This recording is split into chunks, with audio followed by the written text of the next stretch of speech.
mechanism. This is about how to allow the mechanism to work in the clearest possible way, in the most aligned way with who you truly are, by clearing out the belief systems and the definitions that have nothing to do with you. The things you have inherited, the things you have had handed down to you, the things that come from other people that are not you. This is this, right now, this idea of this structure, in understanding how beliefs are structured, and thus then how they color your utilization or your ability to recognize the utilization of these mechanisms. Positive beliefs, as you may observe on the diagram, are, by definition, in a sense, expansive. You have a positive belief. All beliefs, even positive beliefs, have a mechanism within them that are self-reinforcing, self-perpetuating. They have to, by definition. Otherwise, if they didn't, because beliefs really are ephemeral, if they didn't have a self-reinforcing component, you would not be able to actually have a sustained, perpetuated experiential reality in that belief.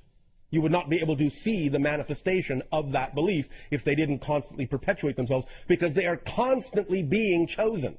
Second to second to second to second to second to second to second. It may seem as if, it may appear as if, in the illusion of space-time, in the illusion you create of continuity in space-time, it may seem as if, once you have chosen a belief, and it perpetuates itself, it may seem as if it is the exact same belief, just rolling along and rolling along and rolling along. But that's not exactly what's happening. The idea of the perpetuation of the belief, the idea of the inertia and the momentum, is simply that the perpetuation mechanism is designed in such a way as to inspire you, shall we say, to continue to choose the same belief again in the next moment, because in the next moment it is a whole new reality. You actually have to keep choosing the belief every single nanosecond in order to actually have an experience of ongoing perpetuation. So the idea of the self-perpetuating mechanism in a belief is not that it simply has an automatic momentum that carries it through space-time. It is that it has an automatic perpetuation mechanism that seems to make it, that makes it seem like the thing to keep choosing over and over and over and over and over again. Because as you do that, you are actually creating a new reality, new reality, new reality, new reality, new reality. But if you are, in a sense, buying into the perpetuation mechanism of that belief, positive or negative, then what you're doing is creating a completely new reality every moment that looks very much like the reality you created a moment ago. And as you keep creating similar realities, you thus create the illusion of continuity, that it is the same reality and only changing slightly, instead of understanding that it is a completely different reality that has changed completely, except you are making it seem as if it hasn't by simply allowing yourself to buy into the rationale of the perpetuation mechanism that says that that belief must be recreated again and again and again and again and again and again and again. Now, when it is a positive belief, obviously this is representative of alignment with your true natural core self, and you don't mind that it is, in a sense, inspiring you to recreate it again and again and again and again. But where you have your difficulty is when you don't understand why you are recreating the negative beliefs that you say you don't prefer again and again and again and again. As you can see from the diagram, and even though this is an oversimplification, it will do to illustrate the point, because of the nature of positive beliefs being integrative in that sense, they are, in a sense, more simply structured. They don't need to be complicated. They don't need to be, in that sense, very diverse, because that is in alignment with your true natural vibration. Therefore, they are very simply structured. However, negative beliefs, because negative energy is that which dissociates, segregates, compartmentalizes, rigidizes, separates, needs a larger bag of tricks to sustain itself. Thus, it will go from the fluid, ever-expanding positive structure the simplistic expanding circular structure, in a sense, euphemistically, to the rigidized, crystallized, and non-expanding structure that will thus then contain several compartments and several bags of tricks that it uses to reinforce itself to make it seem like the thing to keep choosing over and over and over again. And here is where the X-ray vision comes in very importantly. You have to recognize what those tricks are, and thus then by recognizing them, by identifying them, catch yourself so that you are not then simply succumbing to the rationale that you have to keep creating and choosing to create in every new reality that belief over and over and over and over and over and over again. Let us examine some of these ideas. One of the first differences that becomes evident between the positive and negative belief system, the positive and negative definition, is that while certainly even the belief contains this perpetuation mechanism, it also always brings with it the freedom to choose. It always allows you the ability to know you can change the belief.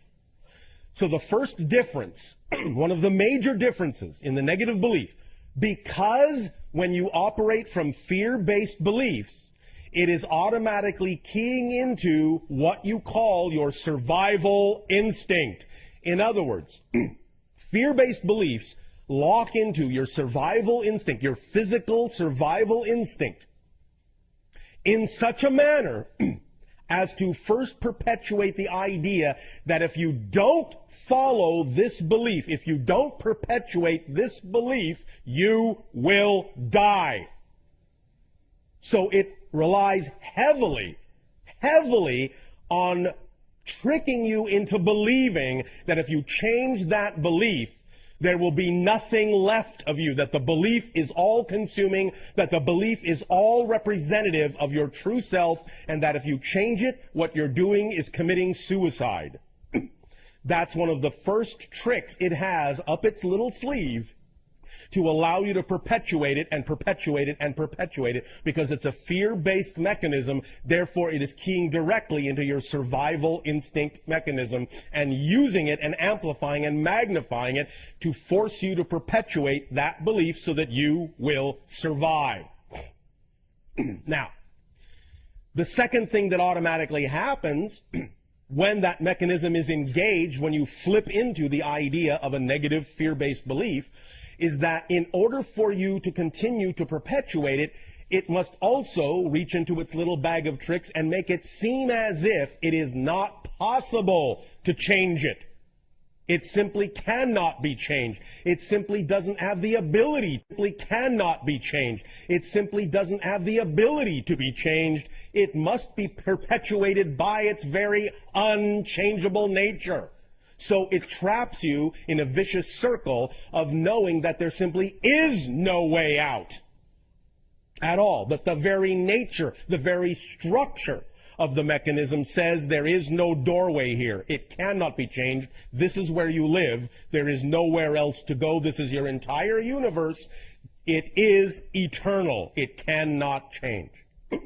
But it also recognizes that it is fighting against, and I'm going to just use this terminology for now, it is fighting against a perpetual, non-ending, relentless stream of information from the higher mind attempting to reach your core being through this mechanism. Because the higher mind, the positive beliefs, and the higher mind are always sending information, always sending light, always sending guidance to guide you back to your natural self. Always. Within the yin and yang, there is always the opportunity to go in the opposite direction. Within the dark, there is always the doorway that leads to light. Within the light, there is always the doorway that leads to dark. But when you're in the light, you understand that that doorway that leads to the dark is just a choice, and it's only offered to you as an equal choice. But when you're in the dark, the doorway that leads to the light from the dark's perspective, is something to be avoided at all costs.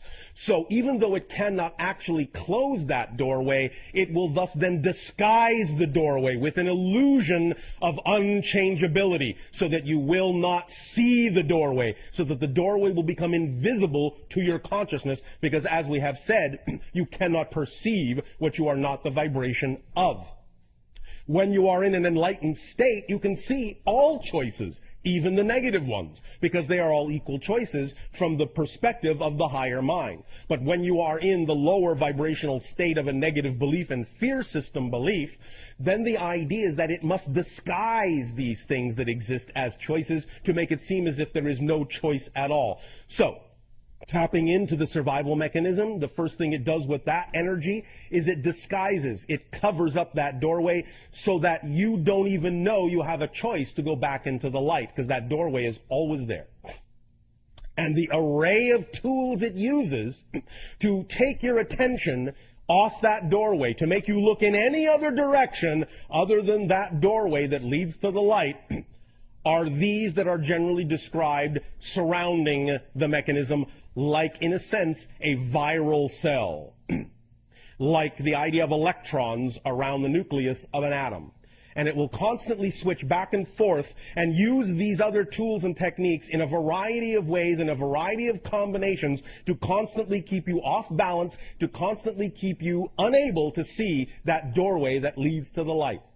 A variety of mechanisms, such as the idea of projection, such as the idea of rejection of ideas, such as the idea of paranoia, so that you will not believe what anyone is saying to you when they are actually attempting to help you, so that you can, in a sense, avoid all information that will actually be to your benefit by seeing it in a light, by projecting it from the dark vibration with a dark energy, so that even the light looks dark to you, and in that sense, seeing everything in a negative light will keep you off balance. The idea, thus, then, of all these things working together will keep you completely off balance until such time as you give yourself the opportunity to recognize that this structure exists. This is where truly the phrase in your language, knowledge is power, comes into play. The very fact of illuminating this structure, the very idea of revealing and exposing in X-ray form that this structure exists, can give you an edge over it. Because once you've identified the structure, once you have identified the negative belief, once it becomes transparent to you and you understand what all the tricks are, something happens to that structure. You gain a perspective by being able to actually see it in front of your face, by actually having a diagram go through your eyes into your brain and start rewiring in your brain the recognition of the structure. The structure suddenly becomes illogical and nonsensical. You start to see your relative position to the structure and its relative position to you.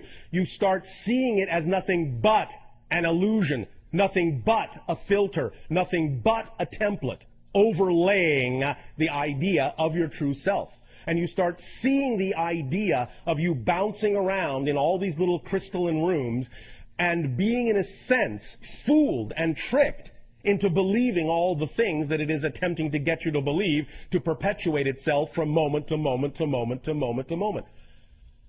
Our personal favorite trick of negative belief is the one you see called reward. This is one of its most insidious little tricks.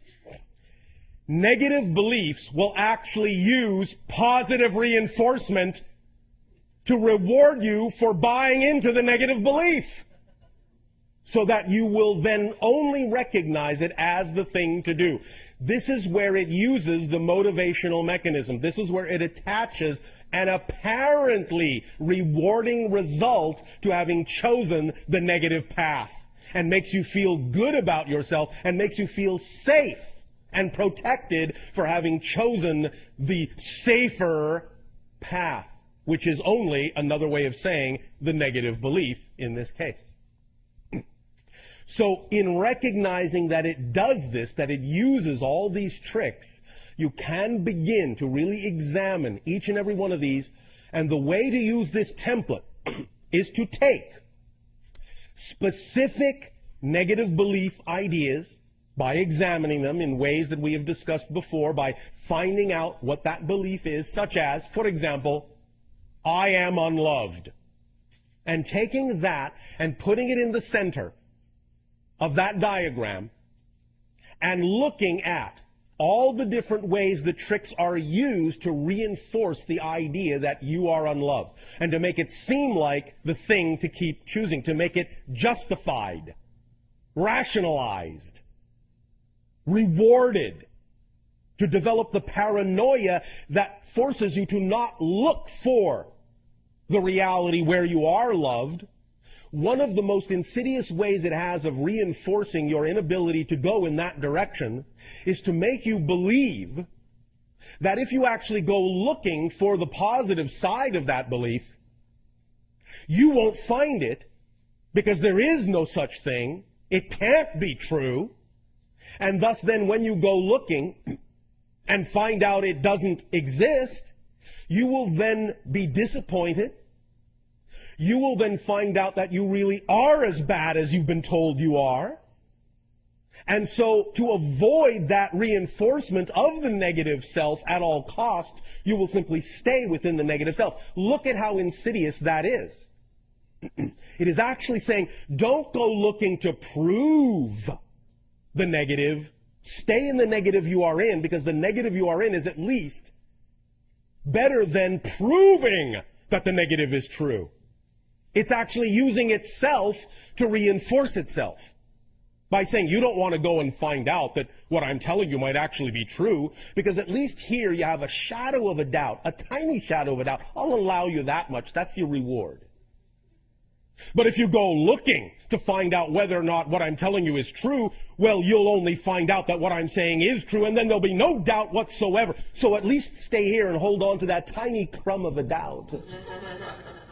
At least that will allow you to survive. Miserably, but survive. But if you go looking and find out that what I'm telling you is the absolute truth and you are worthless, well, then your whole world will crumble, then you will annihilate yourself, then you will not survive. Because how could you possibly survive absolutely knowing that you don't belong in creation? How can you survive absolute knowledge that you are worthless? How could you survive that? You can't, says negative belief. You can't. So stay here and just play with that little doubt that I'm giving you that it, well, I don't know, it could be true that, with that little doubt that I'm giving you that it, well, I don't know, it could be true that, or maybe it's not, I don't know, but this is safer. At least here I'm alive, as miserable as I am, so I'll keep perpetuating this, and I'll bring the doubt with me, and I'll keep wondering, could it possibly be true that I'm really this worthless? Maybe I'm not. Oh, but if you go looking, you might find out that you are. Okay, I'll stay here. Again and again and again and again and again and again and again and again and again and again and again. But now, allowing your higher mind through our reflection to you to see the diagram of the tricks it is using to create these scenarios, to create the illusion that you must perpetuate the negative belief. This diagram will now begin to imprint itself in your neurological net just by looking at it. And when we do the holotope experience, the 15-minute meditation later, we will burn that image into your neurological framework, right into your template, so that from this point forward, you will not be able to forget that this bag of tricks is being used on you when you succumb to a negative belief. And that will give you an edge, just enough of an edge, so that when you find yourself falling into a negative belief and perpetuating it, and going, oh, poor me, this is my lot in life, I will never escape this. There is no way out. It's not changeable. What you're saying to me is not true. You are my enemy by telling me I am loved. Then you will remember this template and suddenly go, oh, wait a minute. Wait a minute.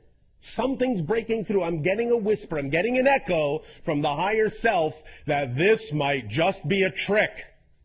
You'll start remembering that the bag of tricks is being used on you, and suddenly you will realize the fallacy, the folly, the illogic of it, the nonsensicalness of it. You will recognize that it is just a belief like any other belief, that you don't have to believe what it is telling you, that you can believe what you prefer. You can switch over to the positive frame of reference, that you have freedom, that you have choice, that you have inspiration, that you have growth, that you have positive synchronicity instead of negative synchronicity, that you can expand instead of contract. And you can start to see through the illusion that the negative belief is desperately trying to get you to believe, because it is basing that desperation on the idea that if you let that negative belief go, you will die along with it. The idea, however, to also further understand is that that is also a fallacy. The negative belief will actually never die. It will simply become equalized as one of the many infinite choices you have to choose from. And you will see it that way from the positive side, from the positive perspective, that yes, that belief is still there. I could still choose that negative belief. But now that it is simply equal to any other choice, I prefer not to. I prefer this instead. So it will not really die, but it will do everything in its power to convince you that if you annihilate, if you change your belief, you will annihilate that belief. And since that belief is all you are, you will annihilate yourself. You will be committing suicide by letting that belief go. And you will not find anything to replace it, because there is nothing to replace it. And you will wind up in emptiness, in a void, alone, miserable, forever and ever. Amen. That's the bag of tricks of the negative belief. So, in the third part, as we say, of this transmission today, we will really lock this into your neurological net using the holotope experience. And you will begin to see that this will change things. Even if it is just a little crack that appears in the plan of the negative belief, in its bag of tricks, that little crack will be enough to let you see the doorway out, to let you see that doorway that leads to the light. And that's all that's needed, is just the ability to know, the ability to see, the ability to perceive that that doorway exists in the dark. That's all you need to start moving toward that doorway. You will be continuously bombarded by the tricks of the negative belief that will try to scare you again away from that doorway, but now you will know it is just a bag of tricks. Now you will know that what it is telling you is not empirically true. It is just what it is attempting to do to preserve itself. So as you get closer and closer and closer to that doorway, believe me, it will put up one hell of a fight. It will amplify these things and make them seem so life-threatening if you ignore them that it will be even more and more difficult to get another step closer to that doorway. But as long as you keep your sight on that light at the end of the tunnel, you will arrive at that light, no matter what it says. And at each step, and this is where you're going to have the edge, what we have just described is what the negative belief normally does should you catch a glimpse of that light. It will bombard you, magnify, amplify its bag of tricks to turn you away from that doorway, to cover it up again. But now, the difference will be that in knowing this template, in having it burned into your neurological net, as you now see the light in the darkness, as you now move toward it step by step, every single time the negative belief attempts to bombard you with one of its bag of tricks to reinforce the negative belief, you will always key back into your default position, will always to key back into the template. And you will start to see cracks form in its arguments. They will fall apart. They will not be able to sustain themselves because you will constantly understand that whatever it is they are bombarding you with, whatever it is the negative belief is attempting to divert you with, is again nothing but a part of this template. And once that is burned into your neurological net, once it is hardwired in, you will find that you will never be able to completely buy into the negative belief again. There may be moments where you might allow yourself to get strung along in the illusion. Hey, buddy, want to buy a watch? You might go along with it. You might consider it for a moment. Oh, well, yes, that's a very pretty watch. Hey, wait a minute. You're trying to sell me a bill of goods here, aren't you? Oh, well, you'll catch it. You'll identify it. You'll call its bluff. Now, here comes the truly empowered part. Once this template is burned in, once you always go to the default position that you cannot get away from recognizing that these negative feelings, these negative ideas are nothing but a bag of tricks, once you call its bluff, here's the really important part. You're going to focus on that little spot of light at the end of the tunnel, and you're going to pull that light in through yourself, and you're actually going to give some of that light to the negative belief, to let the negative belief know it is valued, it is loved, you are willing to allow it to continue to exist because it always will.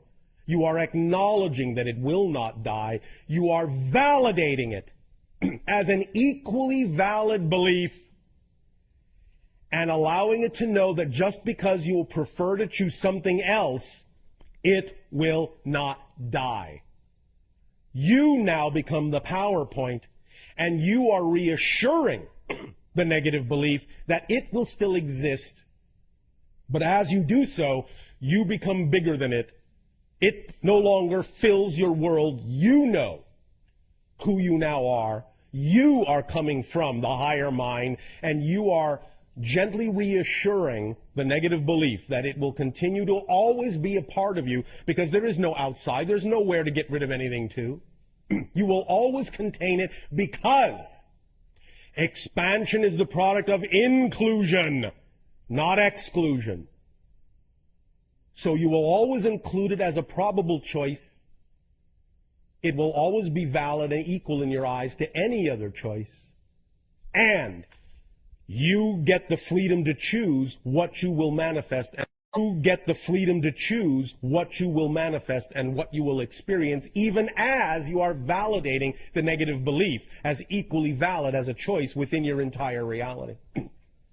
And as long as it knows it is loved, and as long as it knows it is an equal valid choice, it won't bother you anymore. It will not insist on being in the forefront anymore. Because once everything is an equal choice, it is bathed in the light and the vibrational love of creation equally, and that is an overwhelming supportive feeling that will allow it to simply remain quiescent, satisfied, happy, joyful, in love with itself and you and all that is. And remember, you will always have, from the positive point of view, the freedom to go back into the negative reality and experience the negative belief again. But from that point of view, you will know you don't have to. You are not, in a sense, made to believe that you are forced to. You will recognize that that is just an illusion, and you will continue to choose through the manifestation mechanism we already discussed and the motivational mechanism that we discussed in terms of how to clear it. You will continue to choose what you prefer, knowing that the ideas the negative belief attempted to trick you into believing are not empirically true. That if you exist, there is something for you that is absolutely ecstatic. And if you stop listening to the negative belief that insists that the only way to be happy is to pay attention to what it is telling you, that it must be done a certain way, that it must be rigid, it must be controlled, it must be in this template. As soon as you know this diagram exists and it's burned into your neurological net, you will know that that is never empirically true, that it is just a belief. You will see it for what it is. You will have X-ray vision. It will be built in to your neurological net. Now, the first question that comes up is, well, if that's built into the neurological net, and yet if the neurological net is always capable of being plasticized and reformed, can't that go away? Yes and no. Because once you know it's possible, once you have decided to allow yourself to align with the freedom to choose, with the positive vibration, once this is burned into the neurological net to begin with, there will always be the echo of that choice. Because again, when we talk about the idea of the plasticity of the neurological net and changing the pathways of your brain, because everything exists at once, that means that all the other possible pathways also still exist as probabilities, including the ability to see this only as a template, only as a trick. Burning it in a certain way through the holotope meditation will allow you to always remember that it's always there, even if only as an echo. It is still always something that you will remember exists as a choice. So you will always be able to choose it if you prefer to. You won't forget it again, because you will know that memory is created in the moment. And even if you play a game where you forget it in this reality, this reality, this reality, this reality, this reality, burning this into the neurological net even once, seeing it this way exposed in X-ray form even once, will allow that crack to form so that as you create those new realities, even if they are negative, it will weaken over time. Something will creep in. The echo, the memory of the neural net, of this template will creep in, and the negative reality perpetuation will weaken, will soften, will dissolve over time. Until you once again remember that you can create something different. Until you once again experience that you have freedom of choice. This is why this has been done in this 3-part transmission.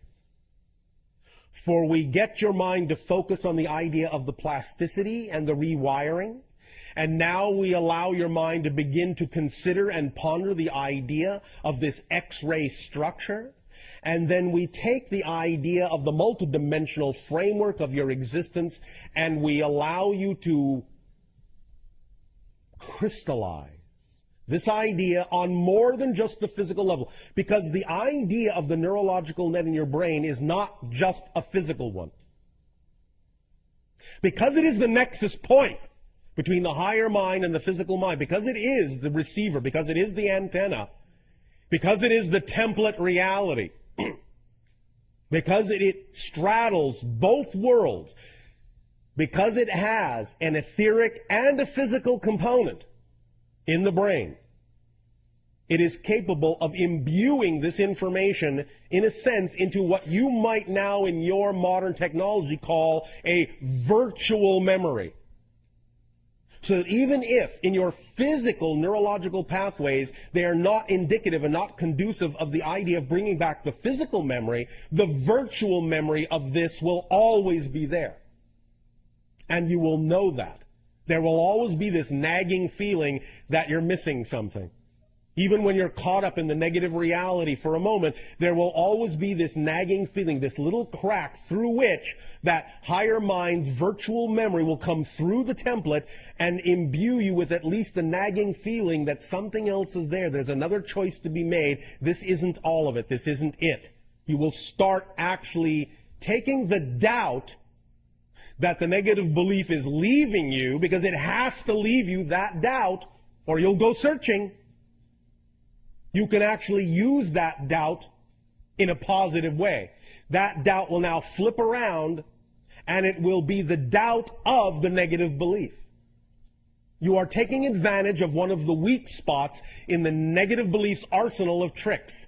It has to leave the doubt factor, or you'll go looking for something else and find out that what it was telling you was not necessarily true. It has to leave that doubt factor so you won't go looking. So you can take advantage of that. That's the little doorway. That's the little crack through which now this positive energy will leak and turn the doubt against, in a sense, the negative belief. Turn it in the direction of the positive door, the light that exists in the darkness. Does that make sense to you? Yes. All right.